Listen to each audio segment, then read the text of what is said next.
Hello. Hi, sir. Hi. Is it Drupad? Yes. Okay. So you are familiar with the Zoom? Frankly speaking, no. I have just participated for 2 times. Okay. But as a listener, as a host or giving. Do you have presentation to show, or let's say how it is? No, I would be just talking. Okay. I have the screen.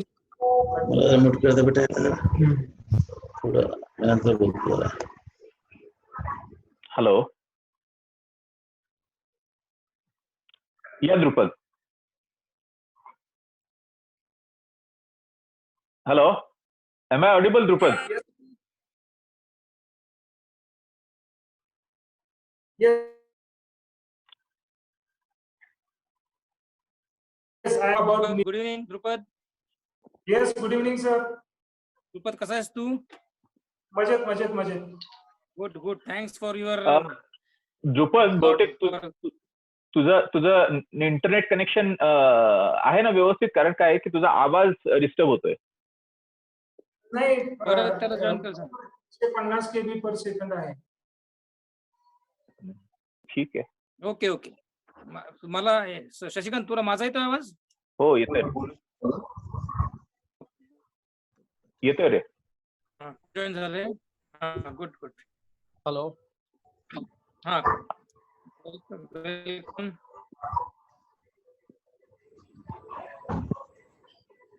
आपण साधारण hello. आपण एक 3-4 मिनिटं वाट बघत असतो. साधारणतः 5:32 पर्यंत लोक जॉईन होतात. 5:32 ला साधारणतः 1-2 मिनिटात इंट्रोडक्शन आहे. There are a few self-disciplinary rules. जेव्हा स्पीकर बोलत असेल तेव्हा बाकीच्यांनी एन्श्योर करा की आपण म्यूट वर आहोत आणि व्हिडिओ जर ऑन ठेवला असेल तर see that there is enough light on your face so you are visible clearly. Disturbance काही असेल घरात बाजूला वगैरे तर तो अवॉइड करा. Be in a separate room और a separate area so there is no other disturbance. Though it is not expected, a little formal dress code, formal in the sense presentable dress code, that's enough. Kiwa it's better to switch off the video so there is no hassle. आजचे आतापर्यंत किती join झाले बघतो मी. बऱ्यापैकी 14 झाले. People will come in join. आज रविवार तर Good evening, sir. नमस्कार sir. Hi, good evening. How are you? Good. We are doing fine, sir. How are you, Shikant? Yeah, Guys. Thank you, sir. Thank you. Wonderful. Keep it up. Yeah. Thank Yes, sir. Hi, Yogesh. Yes. Hello. Hello. Yeah, hi. बोला ठाकरे साहेब. Hi, evening. Good evening, sir. Good evening, sir. Good evening.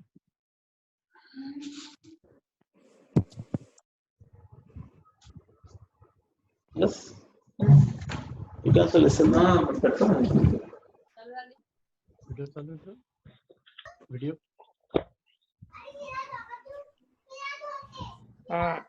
Anyway, I'll just start for informal session right now. Today, obviously, it's some important topics. Today, we have a very young Ajinkyan today who will be discussing about will, nominations and legal hire. A little We are also different young. topic, but very sensitive. Yeah. We are also young. We are also young. He is much more younger to us.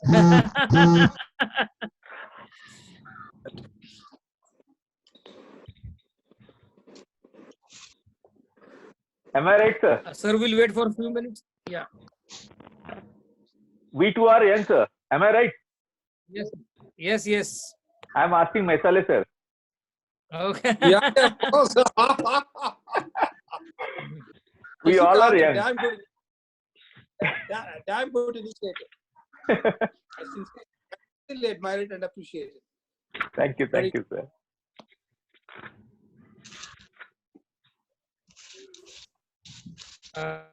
Drupad बाकी सगळं set आहे ना Drupad?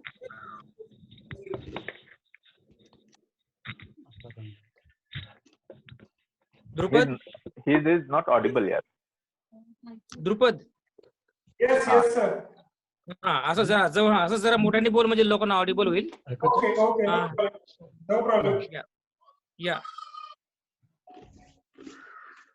So Yogesh, you can introduce Drupad and let him let's say take over the charge and let's say he will start the Yes. session. Good evening. Good evening all. Again, thanks for joining these important sessions. Without you, this would not be a success. Today we have a little difficult or maybe a subject which is of importance to us, but we generally tend to neglect that. The topic is will. Generally in Marathi it is called Mrityu Patra. Not Mrityu Patra, but is Ichha Patra. Then nominations and legal hire. It will be elaborated by Advocate Drupad from 2002 batch, advocate by profession. He has got a lot of command on this and doing his practice in Mumbai. And I am sure he will help us tell every detail about this and how the things are important with respect to these three entities, which are legal entities. And we do face them in our everyday life, may it be a bank, may it be a property, may it be any other inherited property. So I pass it on to Drupad to start on his session. Maybe he can give a brief introduction of his own in a minute or two and continue with the session. Thanks, Drupad. Take it over to you. And I request all of you to like say switch off your mute your microphones, please. Drupad, to you. Hi everyone. Little louder, please. Hi everyone. Before startup, I should thank the organizers for organizing these sessions. The topics which are given to me are will, nominations, and the legal heirs. I am here only to provide the legal awareness. I can't express my views and opinions about the provisions because I am not a judge, but I can certainly provide a legal awareness about these three topics. The words which are being commonly used are will, nomination, and legal heirs.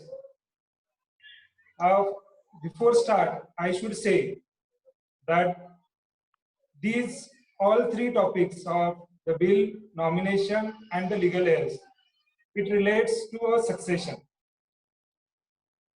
Now, when it comes to a succession, it depends on our customary laws.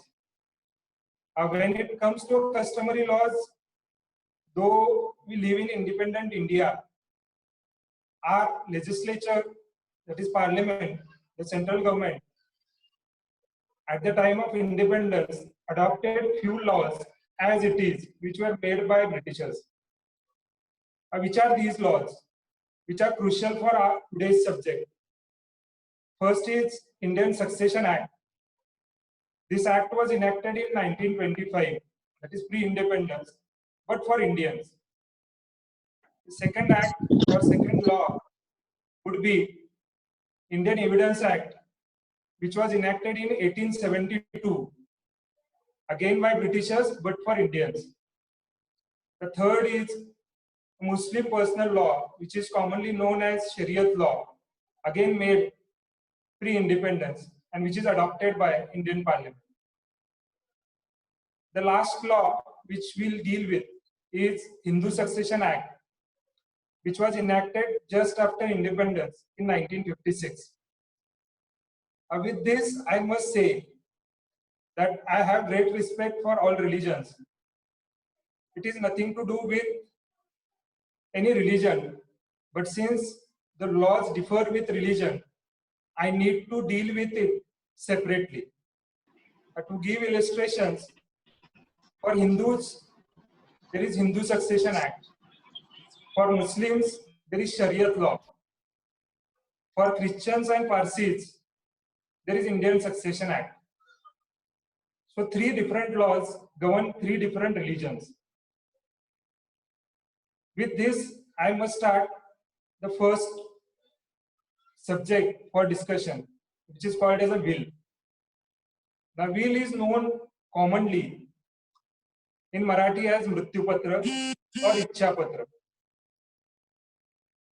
In Hindi, it may be called as Vasiyat. It may be called as Smaran Patra. or it may be commonly known as a will.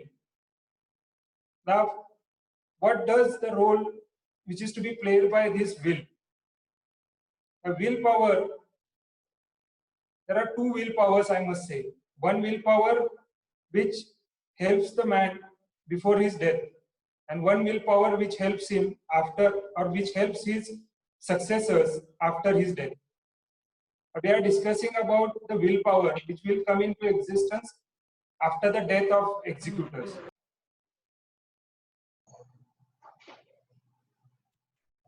Now, what is the will? The will is nothing but an instrument. Will is nothing but an instrument executed, means assigned by a person dealing with his properties. That property may be a movable property or immovable property. I can't say as to with respect to which property a person can make a will. It is the will of a person. Therefore, it is a desire of a person, and he will have to choose his own mode. Now, coming to the legal aspects of it, a first question which will strike to a mind of a general person or a layman as to whether there is any prescribed format of a will or a mrityupatra or vasiyat. So I must say that there is no prescribed format for a will. Law doesn't say that will should be made in a particular format. It's nothing but a Ichchapatra or Smaran Patra of an individual. Therefore, it will be his own choice, his own words, which will be called as a will. Now, coming to the next aspect, as to with respect to which property a will can be made. As I said earlier, a will can be with respect to immovable property as well as movable property. Now, a question will come to our mind as to which is immovable property and which is movable property. Now, to cut it short, immovable property would be flat, house, bungalow, plot, land, etc. Even leasehold rights can be called as an immovable property. Now, what is movable property? Movable properties are all properties which are not immovable. For example, the shares of company, the money, the fixed deposits, and all other financial instruments are called as movable properties. As I said in beginning, the laws differs with religion. Therefore, I must say that with respect to Hindus, Christians, and Parsis, there is no restriction as such on making a will. A person can make a will of his entire property, but if it comes to a Muslim person, a law says that he can make a will only in respect of his 1/3 property.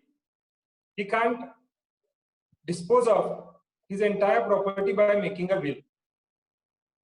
Now the next thing, again coming back to a property. Now, a good suggestion or good feedback, a immovable property and movable property in Marathi would be called as a Jangam Malmatta and Sthavar Malmatta. So for Hindus, Christians, Parsis, they can make a will of their entire property. I am just stretching it further. When I say entire property, then there would be two heads. The property would be classified as separate property and the ancestral property. Now, whether a question would be whether with respect to ancestral property, a will can be made. So the answer would be yes. With respect to ancestral property also, a person can make a will, provided he disposes the property coming to his share alone. I will give you an example.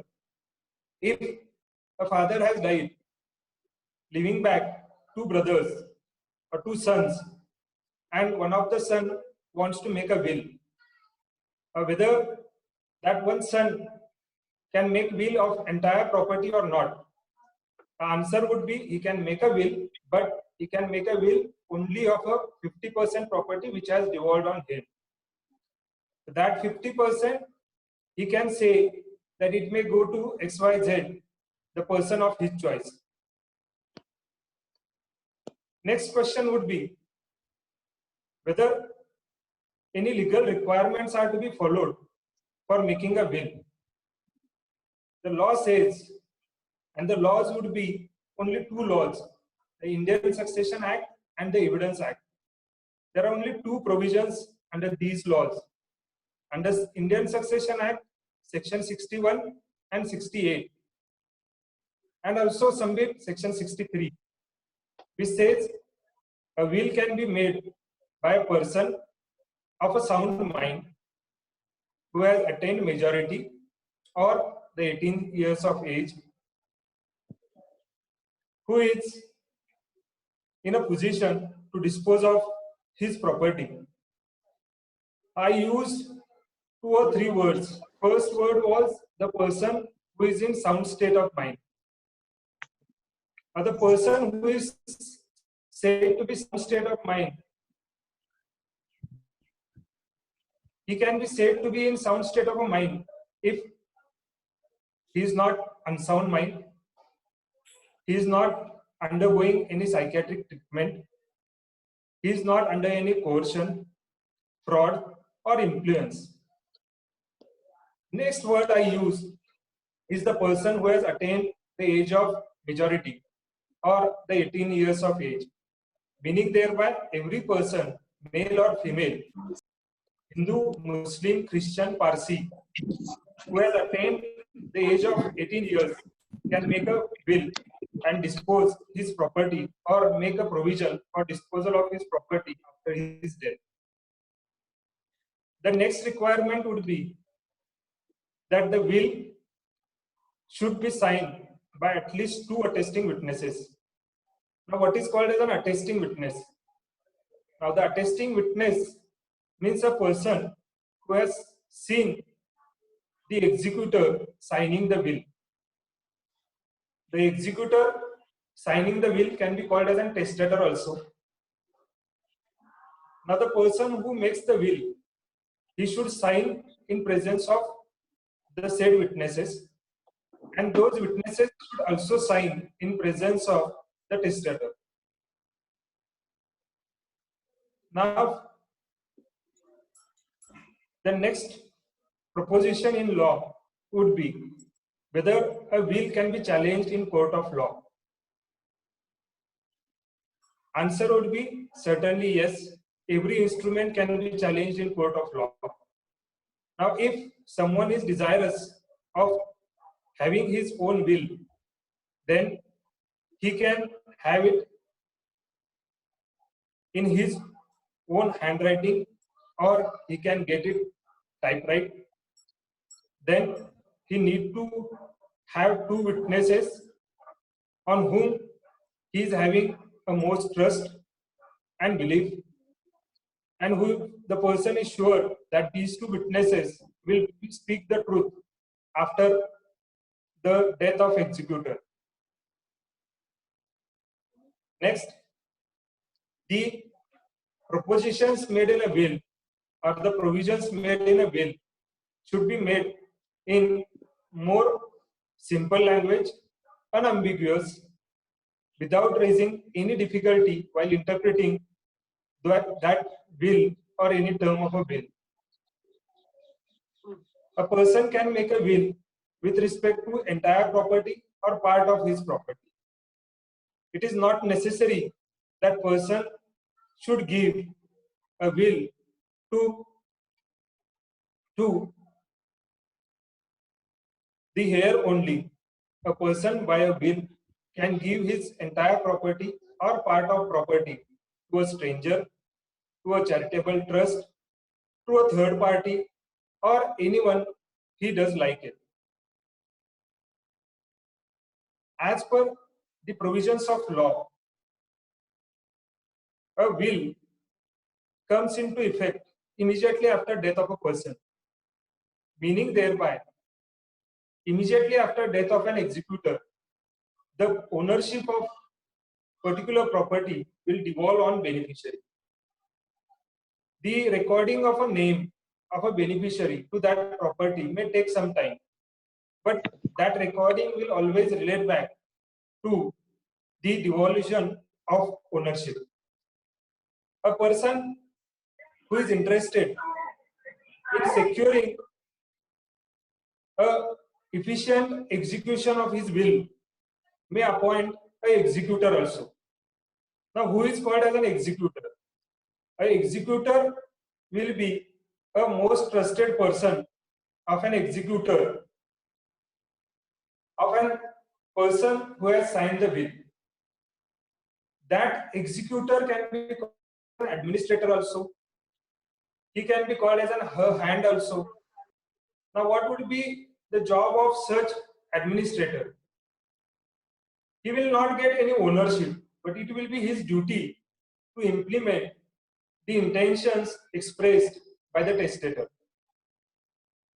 It is not mandatory to have such administrator name. It's a desire of a person to name the administrator or not to name the administrator. Now, even if the administrator is named, then also if a beneficiary feels that the administrator is not performing his duties, then beneficiary can approach the court of law. Say that the administrator is not acting in good faith or he is not implementing the intentions, and fresh letters of administration be issued. And then after giving opportunity of hearing to the administrator, the court of law may issue letters of administration. Now, except Mumbai, in all over Maharashtra, the will can be shown as a title document. But in Mumbai, you need to obtain a probate. What is probate? A probate is nothing but a certificate issued by a civil court, that is Bombay High Court, saying that the testator has executed a will and that will is genuine and the desire of testator can be implemented. Now, only in Mumbai such probate is necessary. Therefore, if the person has died in Mumbai or has made will in a Mumbai with respect to the properties situated in Mumbai, then beneficiary or administrator or any other third party can approach the Bombay High Court and apply for probate. Once such application is filed, then a public notice will be issued. Objections would be invited. If someone raises the objections, then those objections will be dealt with, and thereafter the probate will be issued. Only after issuance of probate, the ownership will devolve on the beneficiary. Whereas in rest of Maharashtra, immediately after death of a person, the will can be shown as a title document and the property can be transferred in the name of beneficiary. Will doesn't require any registration. Will is only instrument in law which can be on letterhead, a plain piece of paper, or anything on which you can write. It doesn't require a registration or stamp duty. Since it is a desire of a person, he can express his desire in writing on any piece of paper. But the requirement, which as I said earlier, that it should be signed by the testator himself, two attesting witnesses, should be followed. Now, being a civil code, it can't be said as to in what time you will get probate or letters of administration.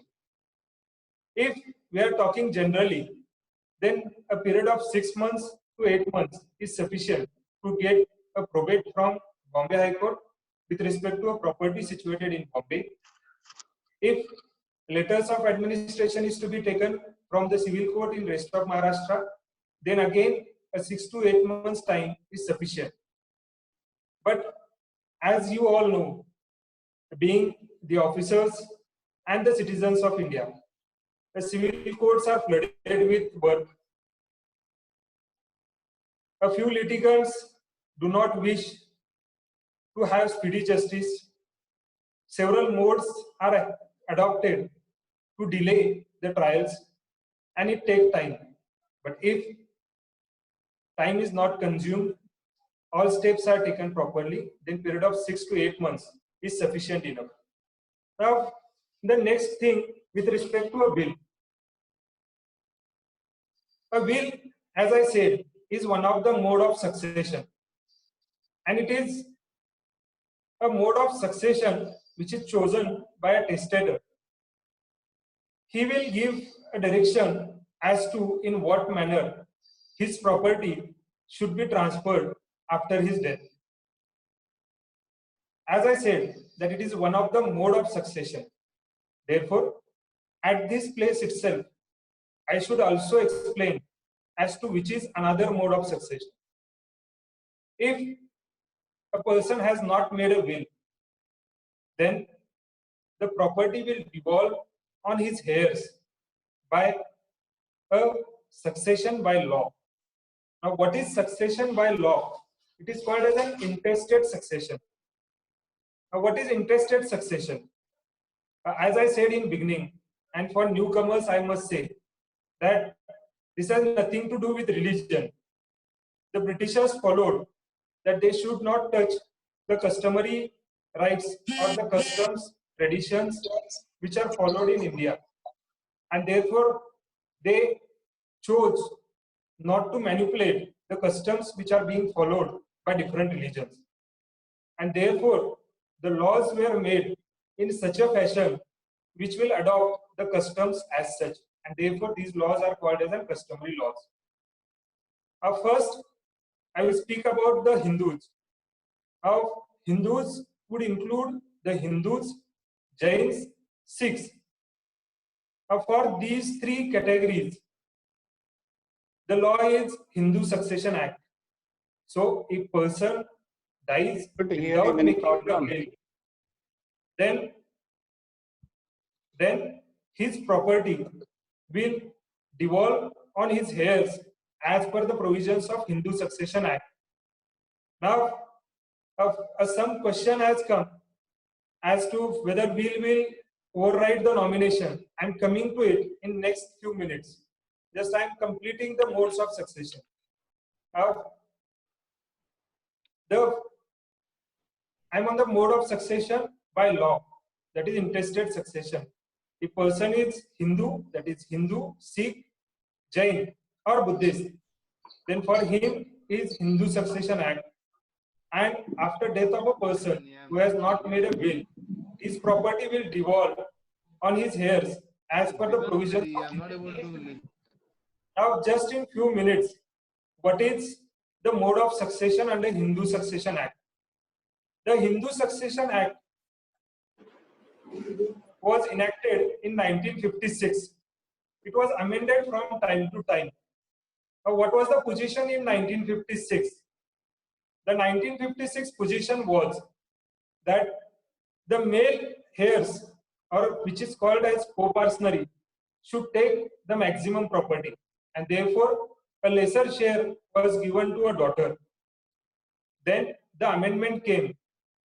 As per the amendment, a lesser share was given to a married daughter. So distinction was made in married and unmarried daughters.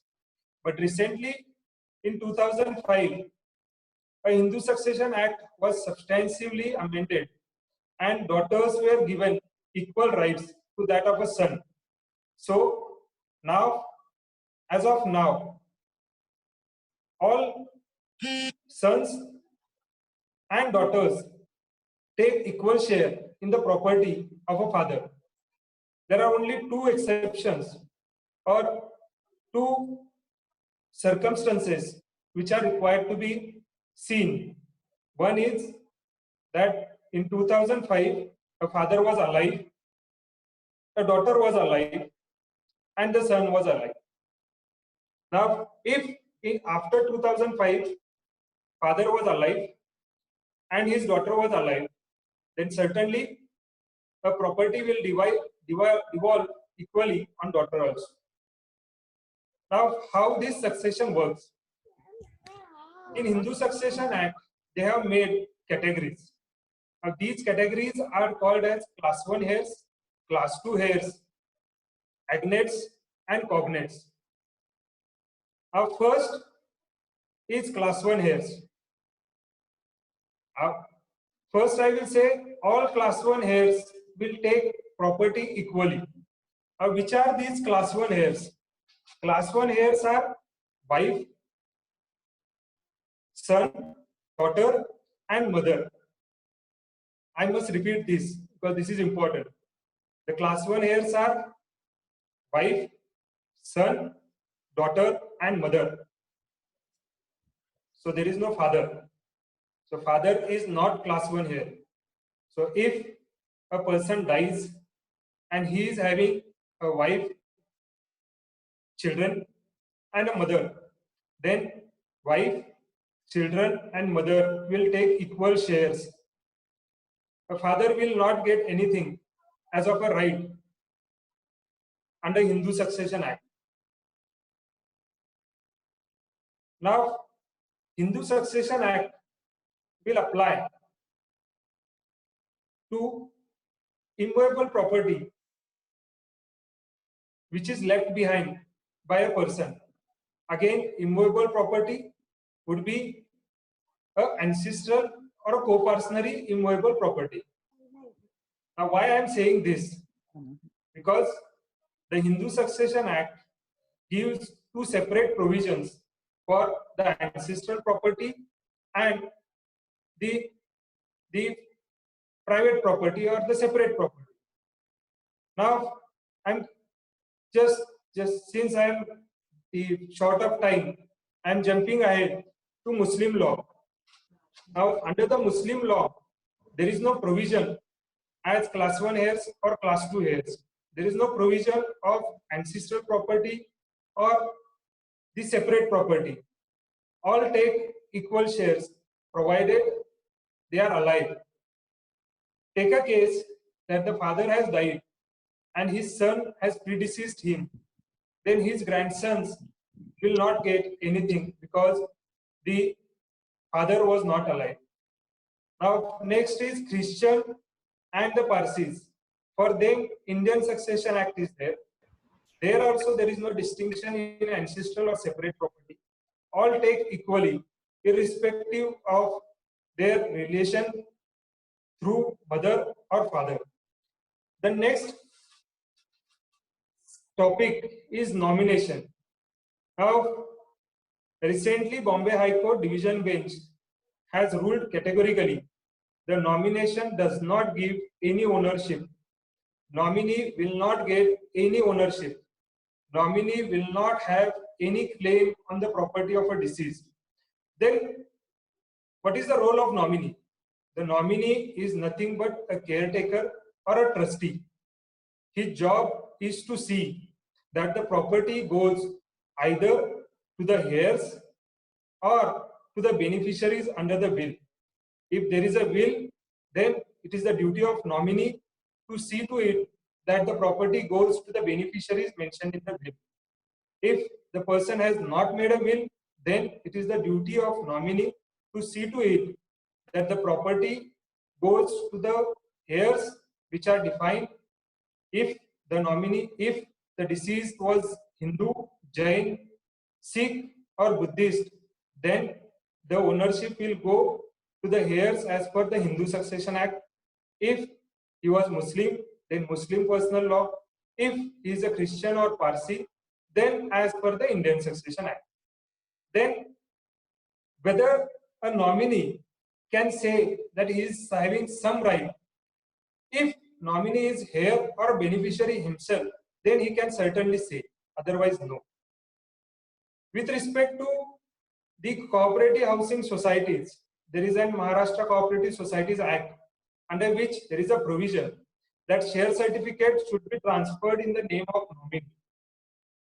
So after death of a person, the share certificate will definitely transfer to the name of nominee, but that will not give any ownership to the nominee. His job will be to see to it that the ownership of that particular flat, plot or a bungalow in a cooperative housing society goes to the lawful heirs. With respect to the retired persons or the employees, I should inform this also, that while giving details regarding pension, some of them or all of them give nomination under misconception that nominee will get the entire pension after my death or his death. It is misnomer. The pension after death of employee will be governed by the pensionary laws or rules made in that behalf. If he is he was an employee of central government, then there are separate rules. If he was employee of state government, then there are separate rules. If he was a teacher, then there are separate rules. But the pension will go as per the law and the rules made in that behalf. The nominee will not claim or may not claim any right in the property or a pension which is left behind by the deceased. Now, just to sum up, for those who have joined a little late or subsequently, I dealt with two topics. First, a succession. A succession will have two types. One is testamentary succession. Second is intestate succession. A testamentary succession means a succession by a will, vasiyat, mrityupatra. What are the requirements of vasiyat? As I said repeatedly, it can be in any format. It has to be signed by two witnesses. It should be in unambiguous language and in clear terms. It can be with respect to movable as well as immovable property. Then the intestate succession. Intestate succession is a succession by law which will devolve on heirs. There are different categories for Hindus. There are different categories for Christians and Parsis. Different categories for Muslims. In Muslims, different categories for Shias and for Sunnis. Since we do not have codified law, therefore each succession of law will devolve as per law. Then a nomination. A nominee will be merely a caretaker or a trustee whose job would be to see to it that the property goes or the immovable property goes to a rightful person. A few questions which are raised. First is why it is safe to register a will. Now, I would say why it is safe. First, a registered will cannot be manipulated. Once a document is registered, then it becomes a public document. No one can manipulate it. Next, since it is a public document, it would be a duty of a registrar to maintain that document. Therefore, it would be easier to avail the registered copy or certified copy of a registered will. Then, third, a registered will be signed in presence of a registrar who is a government officer. Therefore, it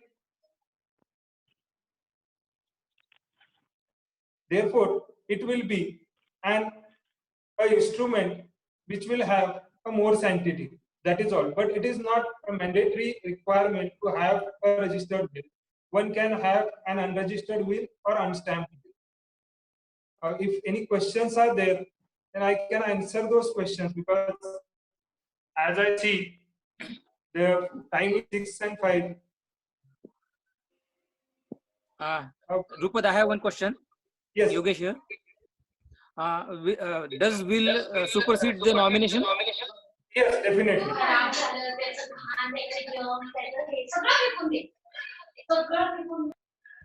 Others, The please will mute. Others,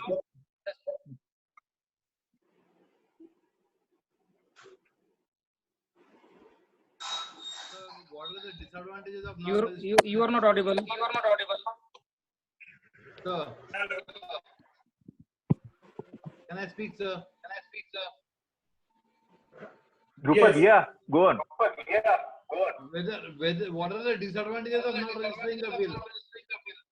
There are no disadvantages as such. As I said, law does not say that you should have registered will, but unregistered will, as I say, that there are chances of manipulation. One may tear it off, may destroy it, one may add words to it, or one may just choose to have silence for it.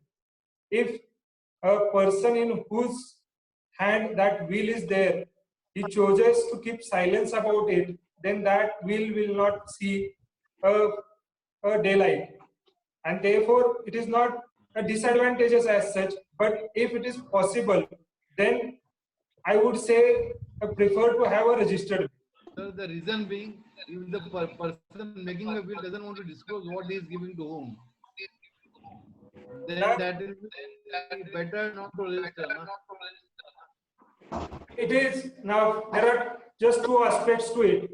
If I want to register a will, it is not necessary that I should inform my family that I have registered a will. Though it is a public document, it can't be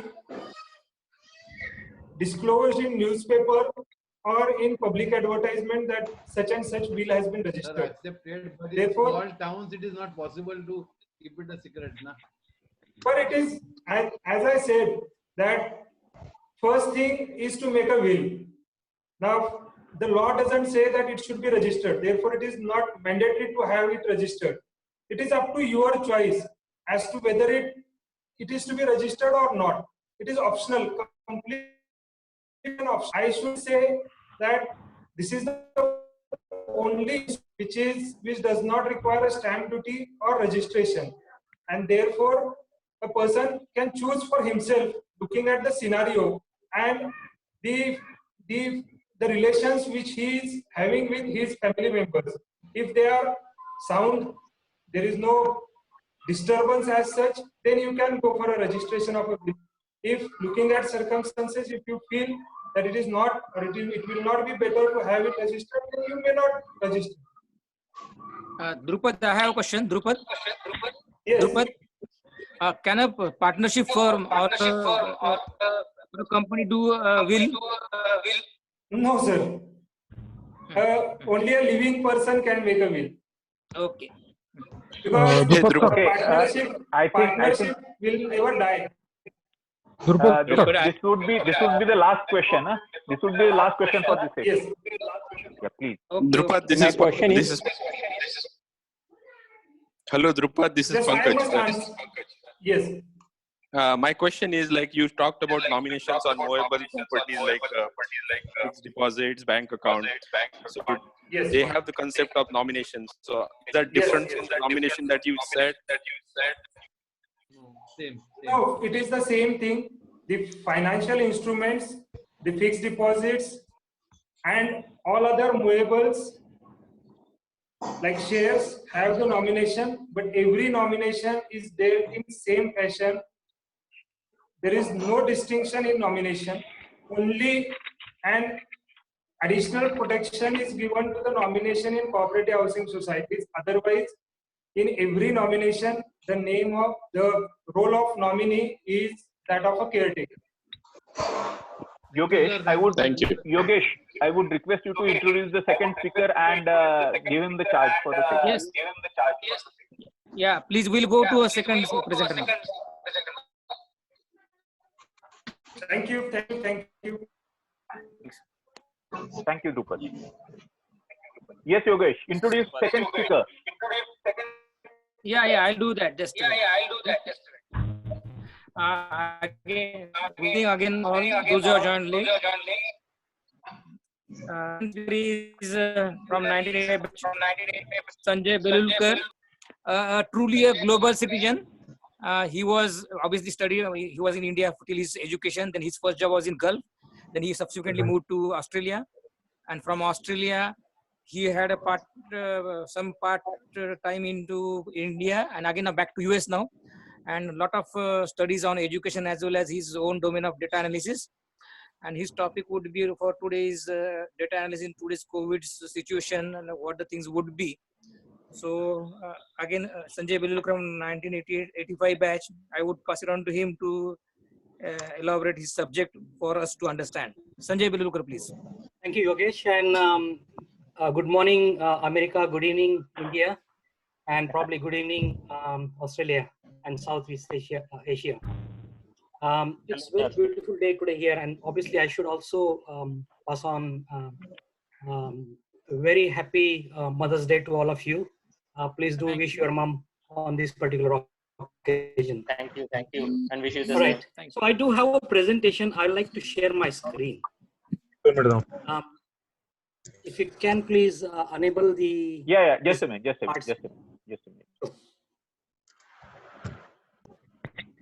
Yeah. Do you get to see my screen?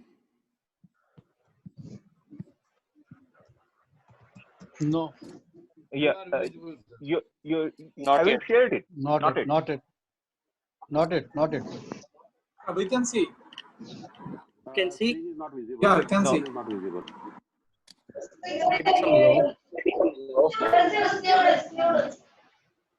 Others, please mute. Others, please mute. Not it. Others, please mute your microphones. All right. You get to see it now? Yeah. Yeah. Starting. Yeah. Come on, please come up.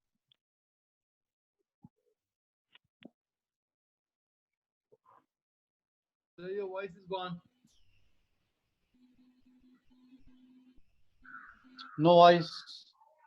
Sir, your voice is gone. Yeah. It's Sanjay, on. sir, you are on. It's on. Yeah. Others, please Is it mute on? your microphones. Yeah. Please. Okay. Thank you. Am I audible? Yes. Very much. Yes. All right. So Yes. I thought this will help, specifically everyone and also the next generation. So I thought about presenting this particular topic and approach Shashi and Yogesh. So really, why do we care about it? I think that's the one question came to my mind when I thought about this particular topic. So when I thought about the group and said, why do I present this topic to you all? Why do you care about it? Just want to highlight that it's a massive, big business opportunity. Maybe for people who are already in this sort of environment, or those who want to venture into this sort of environment, or if you have your young ones who are coming into the businesses and really want to ride on the wave of next generation technologies, I thought this is a good topic to present. So it's a massive business opportunity. Currently, it stands at $1 trillion across the globe. And in a very, very short period, it's going to go to $5.5 trillion. So that's a big amount of money. And even if you make a small percent fraction out of it, it will be a big business opportunity. It's going to shape the next generation jobs. So you won't get to see what we do today will be done in coming days. And a typical example of that is, if we remember in 18th centuries, there were people who used to go to every house and wake up people who were in industries and working for the industries, because there was no clock available. And that happened, and those jobs are gone, as an example. Similarly, the computerization, when that happened, if you look at the accounting and the jobs around it, like people used to write on the book and tally the books and etc., that's gone because it can be done on the computer. If we go back to the last century and look at the American sort of history, around 60% of the people used to work in agriculture. Today, that figure stands just at 1%. So you can just understand how the whole gamut of industry is modifying the change in the job structure. So we need, in the context of people or the young people specifically who are going to who are going to be in the industry for another 40 to 50 years need to be aware of it. Obviously, to educate in this particular areas to your next generation, to your kids and etc., and give them the technology related view so that they can like it and they can probably take this particular path. And some of you may also develop some technology innovations. There could be some innovations coming out of it, and you could be part of that. So I thought these are the areas where we probably why we need to care about it. And last but not the least, if we don't, someone else will. So it's if we say that fine, it's not for me, someone else will do it. It could be a matter of missing the bus, or it could be a matter of not being aware of what is happening around us. So the world through technology, as you can see, is becoming smaller, flatter, and smarter. And that's this particular Zoom meeting is an example of that. We are sitting in different parts of the world, and you could see that we are getting connected across. We are sharing the information, and the technology is enabling that. This was not possible, say, 5-10 years back, when you could talk to have a Zoom meeting and talk to each other. So the technology has been playing a bigger part in terms of getting us connected, sharing the information, and sharing the data. And in my view, we need to ride on that particular wave. So just a stats around global internet use. The global internet use currently is around 4.5 billion. So it's a population of 7 billion. We are around 7 billion plus a little bit.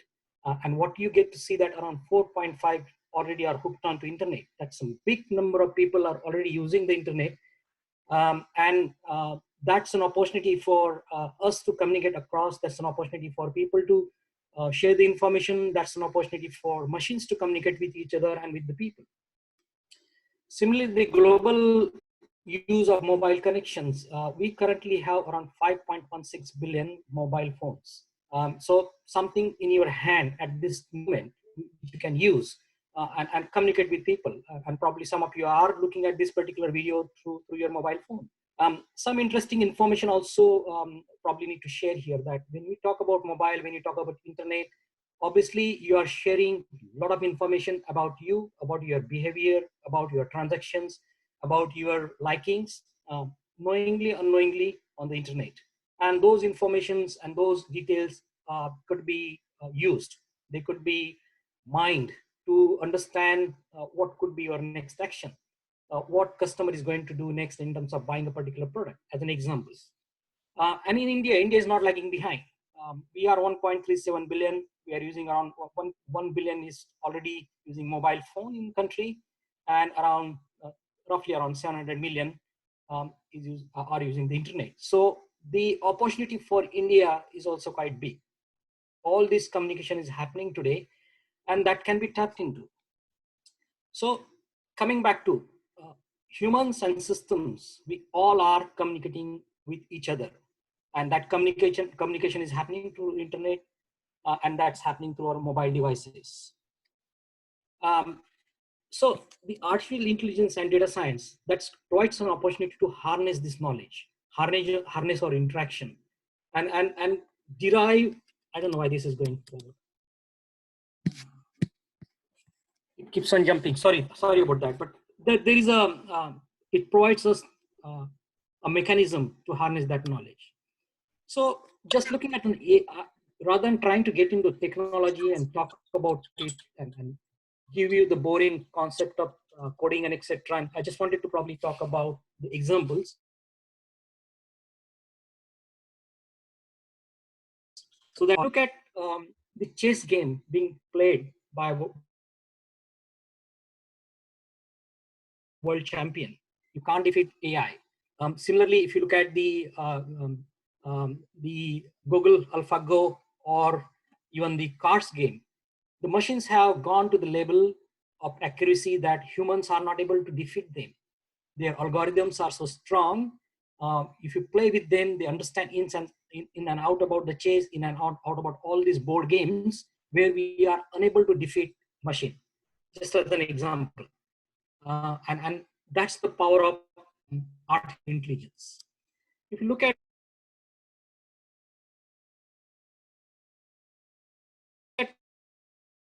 when you can sit in it and it will drive you around the city.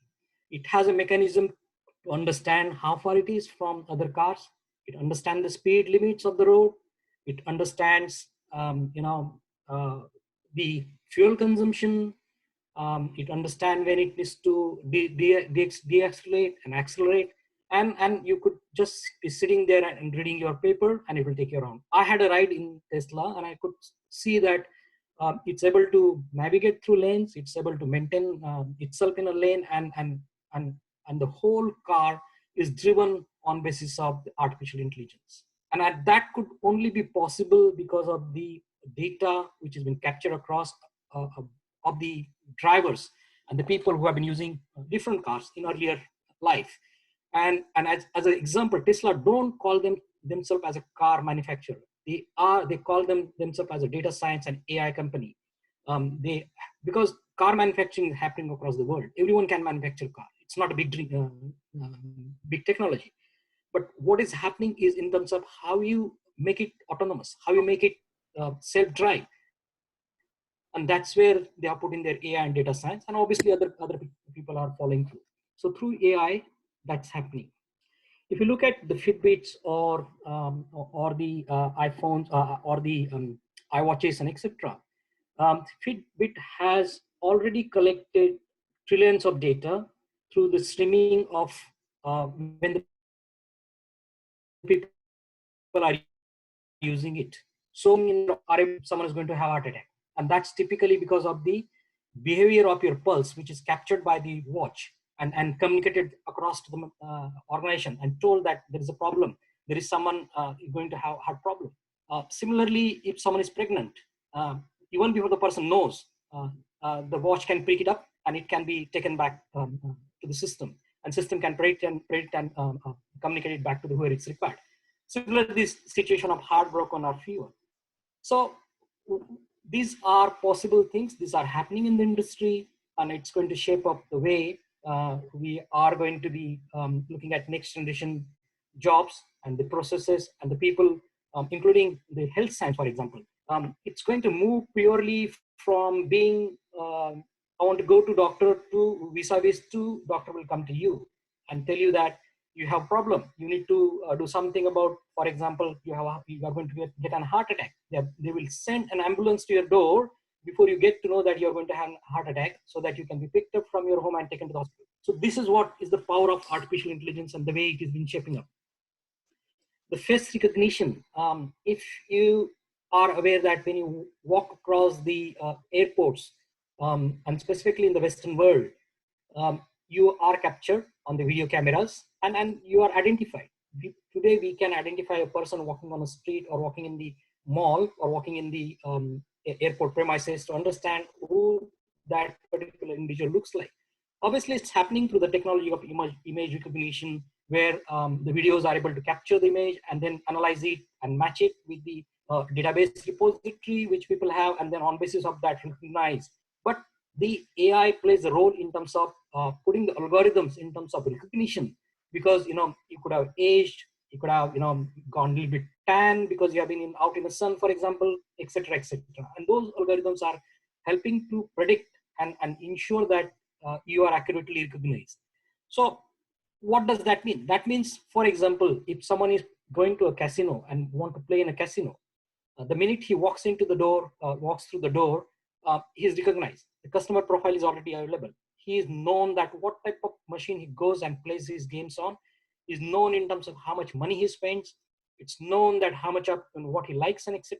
So that the customer service around it can be improved, and those sort of drinks can be given to him while he's playing his game, so that you force the customer behavior to change, resulting into a bigger business for the entities. So similarly, when you talk to your iPhone, Siri or Alexa or Google, these are all driven through AI. What's happening is your tone of communication with them, your language of communication with them, your location of communication with them is already, they know it. They know where you're coming from. They know where you're located. They know, then they understand your pronunciation, and they're able to, on basis of that, provide you input. So for example, you talk to Siri and tell her that I want to go from location 1 to location Y. She's able to understand it and chart out that map for you, which is least time or fastest speed, and she can come back to. Similarly, on Google Home, you can ask Google Home to play a particular music for you, and etc. And they keep every interaction we are having with them is been captured, it's stored, and that way used so that next time when you are communicating, they know what you are after. And similarly, Alexa, and all this interaction and communication is been captured by all those big companies. As a result, used, monetized to provide to sort of pushing the products which they believe that you may be after. Just a small example. For example, if you start searching for airline tickets on the internet, and you'll get to see that for next 2 to 3 days, you will keep on getting advertisement around airline advertisement suggesting you the tickets to a particular location. So little bit of much more targeted marketing happening there to ensure that they have known you, they know that you are searching there, and they can help with that. So this is a typical another example of AI. Now the Google Translate, this translation which happens from one language to another language. So you can talk to the machine, and the machine is able to understand your particular language and communicate it back. And this is happening across the world. So people are using Google Translate to, when you travel across, like go from one country to another country. For example, you are going to China and you're not able to understand what the other person is telling you. You could talk to your machine and show it to the person opposite to you, and that person will be able to understand what you say in Chinese. So that's already there, the translation. Obviously, in a defense, a big part to be played in a defense by AI. You don't want a human to go and dispose of a bomb. You will have robots doing that. Robots will identify what type of things are happening around there and defuse the bomb on basis of the process required involved there. And this is happening. I'm not talking about something which is not happening. This is something which is happening across in Afghanistan by US armies and different part of the world. And this could play a big part in future. Next few defense or offenses are not going to be human to human. It will happen on basis of how strong you are in terms of your knowledge, your AI, your data science, and ability to tap into that knowledge and use that knowledge to your benefit in terms of really taking actions. Typical example could be JNK. You get to see, you don't want to send your soldiers in a house where you already have, for example, a terrorist. You'll be using drones, you'll be using probably a robot to get in and understand the location of that particular individual, and then probably next actions with respect to what you want to do. That way, it should minimize the impact on the army and help army tremendously. So this is a real things which are happening in the world. All right. So why even, I think those were the examples I talked about. So let's look at why this science is taking a big shape, why it is being recognized across in the world, and specifically Americas and China. They are tremendously investing in this particular industry. So AI reduces human errors. As it starts learning, it will reduce the human errors. A typical example of this has been the future of general practitioners could be through AI. And what I mean by that, when you go to a general practitioner, you go through a series of questions being answered. So you talk to the a doctor, and doctor will ask you, so what's happening with you? You will say, look, I'm having a cold. Then you'll say, are you sneezing? Do you have a sore throat? Do you have a fever? And you'll go sit through a series of questions which the doctor will try to assess, and on basis of that, come to a conclusion that you have fever, for example. So when you have trained a machine, and that machine has looked after, say, millions of people across the world, the prediction of that machine on basis of the queries which have been asked to you over your phone could be much more accurate than a doctor in future. So and hence the reduction of human errors. So it will be much more accurate. Similarly, if you look at the robots are used in the in the surgery processes, for example. So what we are trying to highlight here, we are trying to highlight that humans, we as individuals will make probably errors, even if despite we are being trained and probably in that industry for 20-25 years, still we are bound to make some errors. But the machine won't. Machine will follow the process, machine will follow the steps, machine will follow what has been predicted, and on basis of that will predict. So intelligent machines can replace human beings in laborious tasks. That's what will happen in future probably, and we have been doing that as a human. There's nothing to be scary about that. Our jobs will be gone. If something is gone, something else will come through. So machines will do the laborious jobs. For example, cleaning your house. You don't want to clean your house, and nor you want to have depend on BAI, for example. So you'll have robots and there are robots who are working in America who clean your house anyway, as an example. So they will come in and help you there. AI can be utilized for carrying obviously the repetitive and time-consuming tasks which you don't want to do, which is boring. For example, looking at the invoice and matching that invoice with what we have paid. So today there are smart programs which can read through the invoice, scan it, match it with the numbers, and tally it in terms of the payments which have been done, and say, okay, fine, done task. So you don't have to waste your time in some of the repetitive and time-consuming activities. And obviously, as I was mentioning, some of the dangerous activities could be done through a robot, and could help human beings to not be in danger. An example, like we send the rover to the Mars, and that is a typical example of when we did that. We don't want it to take a risk of sending a human there. We want to understand what's happening on the Mars to start with, and then bring that knowledge and understanding so that we can send humans in future. Similarly, like you get to see horrible stories in coming from different part of the world. Like for example, some people got into the manhole of and got a poisonous gas and etc. So these places we could be using machines, robots, to get in there, understand what is happening, and that way helping us. So we will be leveraging these sort of things in futures.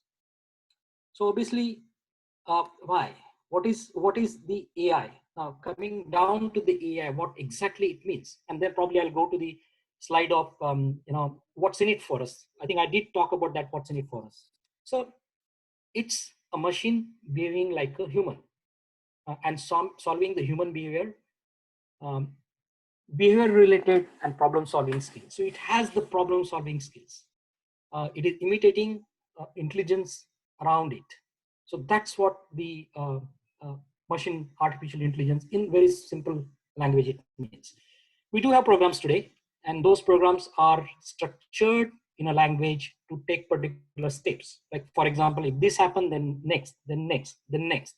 But here the machine will look beyond that. It will look beyond that. What other things have happened when you look in terms of, for example, natural language processing. If we have a phone which only translate between, say, Japanese versus to English, we won't call that as an intelligent, because it's just doing a job between two. But if that same phone, that same program can help us to communicate across in different languages, then that's more intelligent. And that's what we mean by intelligence here. And similarly, so it is broken down into a much more wider spectrum. So on the top layer, it's like an onion. So on the top layer, you have robots, which are helping us to do very, tedious job. Probably it is helping us in the industries, in car manufacturing or different manufacturing industries where it's doing a repetitive job. It's like, for example, a die cast. Something is coming, I need to stamp on it, move forward. So all those repetitive tasks, the robots are able to do that. Obviously, the machine learning is the next layer, which is a little bit deeper than the robotics, and it talks about predicting in future, and predicting on basis of what you may need. Say, for example, what has been your communication using your phone and using your internet for today? What does that mean? How you are going to spend your day? How you are going to react to some of the advertisement, and predicting on basis of that, and proposing next best action for you in terms of either your purchases or either your consumption, either your education, etc., etc. Obviously, the natural language processing, you want to talk to the machine, and you may get to see the robots which are been probably are installed at some of the airports, where you go and talk to it, it communicates back to you, and tells you go in this direction or follow this particular path. And similarly with Siri or Google Home and etc. So you want the robots to, or you want the machine to communicate with you, and that's happening through natural language processing. And obviously much more deeper around the machine learning. And then the next bit is about deep learning. It's where it will move from understanding, for example, the picture of you, to understanding the face of you, to understanding you have put on glasses, to understanding the mood of you, to understanding the tone of your skin, to understanding do you look different than what used to look. So much more deeper than just yes, we understood this is a photo. And that's been layered by using the machine learning, deep learning. Overall, in nutshell, very high level AI. How it's going to shape up our jobs, how it's going to shape up what we do. Obviously, it's going to create a lot of big opportunities for us.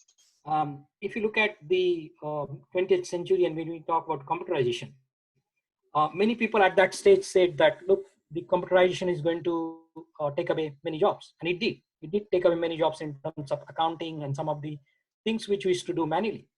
But then the world moved. We moved. We are using computers today. We are using it today. And similarly, that's what will happen with AI. It will create new jobs in the area of robotics. It will create new jobs in the area of process automation. It will create new jobs in terms of managing the robots across, for example. It will create new jobs in terms of we being people who are intelligent to understand what is happening around and the information which is given to you by a machine, and take actions on the basis of that. And that could be, for example, the doctor having a machine learning AI algorithm sitting with him and treating customers across the globe. You don't have to depend on a location, not be depending on particular place.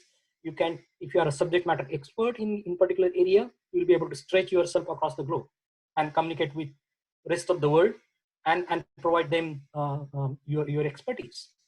So really very deeper application which are happening today in the world on basis of AI, and it's going to change and shape the world for the future, and good for the future. So I keep saying that, look, it's not the strongest that survives. If you look at Charles Darwin's theory, it's the people who change, and businesses are all about changing. If you look at the changes which have been happening, for example, if you look at the industries of Reliance, they constantly kept on changing their products. They constantly kept on changing their way of doing business. And same thing happens across the world. We change every day. And the people who can adapt to the change are the best suited to survive and progress. So with that, I will wait for any questions to answer those questions. If not, if someone wants to sort of get in touch with me, obviously can help you there. There is a lot of learning which can be, which your next generation, the people who are in the colleges or universities can get advantage of this technology, get assigned to it. It's a massive, big market. Hello. So, am I audible? Yes. Yeah. Hi. I'm Yogesh. 2000 year 2000 pass out. So I have a question to the sir. Now, when you talk about AI and ML and machine learning, what we generally see that it is a lot of hype has been already been created with there's a lot of business opportunity, but in reality, is it really an opportunity for young entrepreneurs or young businessmen who want to start a business on it? Mainly because AI ML banks a lot of data, which generally is not available for the newcomers. Second, there also require a lot of domain expertise, which are because you'll be directly competing against the MNCs who hire postdocs, professors, and they already have a good team. So you're gonna directly compete with Google or Facebook or let's say Tesla. So is it really a space for an young entrepreneurs to enter in that area? Yeah. So to start with, there are some data science which needs a lot of data, but not all AI needs a lot of data. You could start with small data and make the machine learn on your own. This is a really good opportunity for young entrepreneurs. If I were you, if I were you and available, if I were you and this technology, I won't work for anyone. I'll be probably spending my time trying to do something in terms of using this particular technology and develop something so that I can take it to the market. Yes. So, for example, unless you have aim of becoming another Google or you want to become another Microsoft, you definitely have an opportunity where you can make your impact, make your solution, which can be taken to one of these biggies. The trend in the market, Yogesh, is that you probably don't want to go on head on with some of the biggies, but you take your product to the level where it is recognized and then make money out as a young entrepreneur. That means have a partnership or sell it to them and move on to something else. I will not call it. The reason is because obviously all the universities across, we in the industry started using it already. I've seen many examples here in Americas. China is using it. They also started using those robots to deliver, act like waiters in the restaurants as an example. So yes, it's not going to be, is it going to take over everything what we do? Not really. Just to put that in context, but it is playing that big part. All right, thank you, sir. Hello, sir. Hello. Yeah. Yes, sir. This is Shivaji from 99. Hello. Am I audible? Yeah, you're audible. Yeah. Yes. My question is, what startups do you think that it will come out from AI? And the other question is, what kind of graduation do you think is good going into AI, or any graduation fish for, and then they can do certification course and then go into the AI field? Or do you suggest any particular grad can be done along with AI? Yeah, so obviously more deeper knowledge you have about it, better it is for you to run your business and invent something. So liking for technology is obviously going to help, but if not, you could also get it done from someone for you and be a commercial entity which has ability to package it in a commercial way so that you can take it across to the market. Just to answer that particular first question. So it can be done by anyone. Obviously, it depends on how you position yourself. The second thing is about the education. My suggestion will be really, there are courses coming up which are related to data and analytics and AI. If you start on that journey,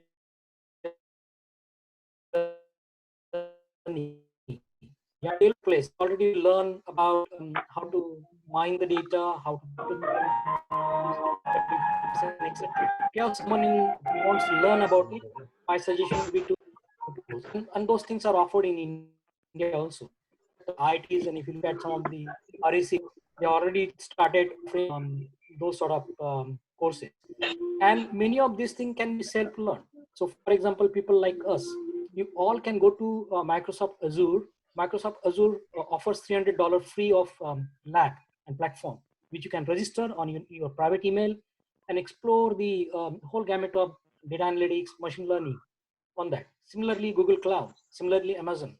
Obviously, they want you to hook on to that particular platform so that you can use it. So these are the options already available, Shivaji. Yeah, Thank you. Yogesh here. I have a question. Ravindra Deshpande Yogesh सरांना काही प्रश्न आहे, विचारू द्या त्यांना आधी. एक प्रश्न असा आहे की how artificial intelligence can be misuse to manipulate the human behaviour और societal behaviour and what care people need to take so that we don't fall a prey to it. Very good question, Ravi. And typical example was typical like Alexa and Siri. Microsoft had a natural language processing tool, and it learned bad words, right? Because people spoke to that machine the bad words, and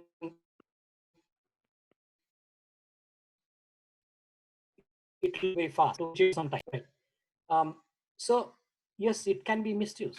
Right? I think there comes a point when you look at it. Obviously, the commercial entities are going to mine your data. They are mining data. Not they will, they are currently. There are three people today in the world who know more about you than probably your family. One is your phone